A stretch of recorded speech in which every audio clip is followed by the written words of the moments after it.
From the Understood Podcast Network, this is What Now? A parent's guide to tantrums and meltdowns.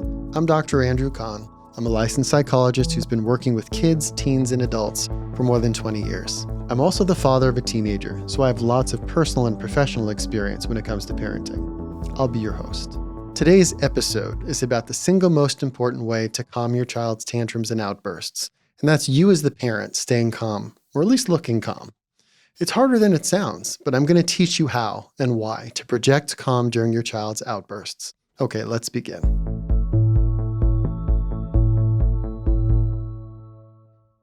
So let's talk about why you need to look calm. Projecting calm may be the single most important thing you can do as a parent when your child is having a tantrum or an outburst. I'm going to teach you some other strategies in future episodes that can help you manage your child's outburst, but this is the most important. How you respond to your child and how you look while doing it also makes a huge difference in your chances for success. You see, looking angry or frustrated or stressed, that gives your child a sense that you're not in control, and it can ramp up how they respond to you. So the key point here is you as the parent hold the key to de-escalating your child's behavior, but it's not likely to feel natural to you yet.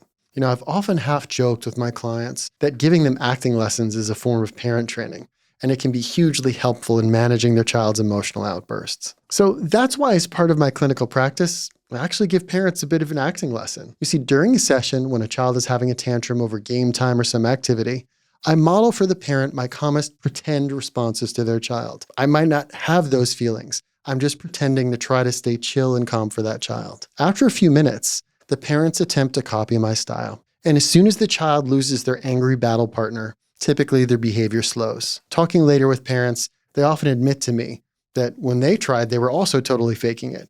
But the reaction's remarkable. And now the parents practice these skills often.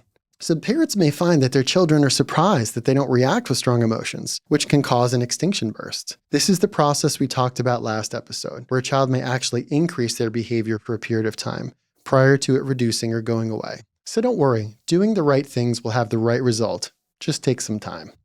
Remember, you as a parent hold the key to de-escalating your child's behavior.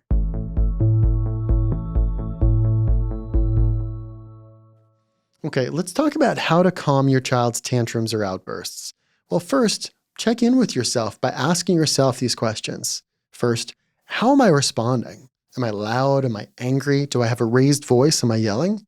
What does my body show? Am I tense? Are my arms crossed? Am I making an angry face or having a clenched jaw? Once you know how you look and how you feel, you can try to change it. So what can you do?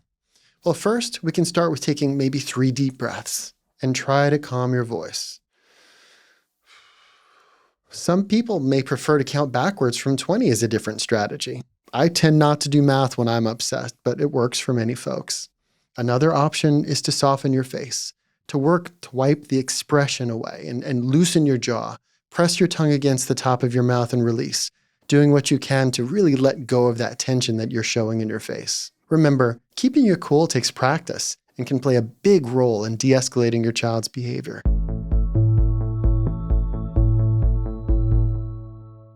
So let's talk about what you can practice ahead of time. To build this new skill, I want you to practice this mantra. For those unfamiliar, a mantra is a short phrase you say over and over to help you create an intention and remind yourself what you're trying to do instead of staying focused on past struggles or failures. So the mantra is, I can think calm and be calm. Try taking a short breath between each repeat to bring your body to a calmer place. So repeat the mantra how many times?